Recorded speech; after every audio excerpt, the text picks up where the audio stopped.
Ja sećam kad sam bio u Herceg Novom, pre ne znam, 15 godina.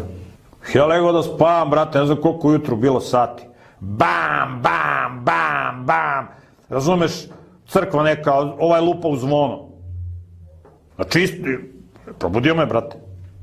Nije bitno da li je 6, 7, 8. Ne možeš ti mene da budiš, brate. Ti se moli Bogu u svojoj crkvi ako hoćeš, a ne možeš ti da ti pozivaš na molitvu ceo grad i da rokaš. Ja posle rekao, nisam znao ko je to crkva. Ja posle prolazim neka mala crkva tamo u centru grada i uvate se neki s bradom, uvate se za kanap i skače. I ja bam, bam, bam, bam. Mislim se buzdovane. Se obnovi teokratija, nećeš ga lupati, siguran budi. I lupat će ti po leđima. Znači, u teokratiji ne možeš ti da maltretiraš druge ljude i da im namećeš svoj nakaradni koncept religioznosti. To nema šanse u teokratiji. To da ima ozbiljnosti kao što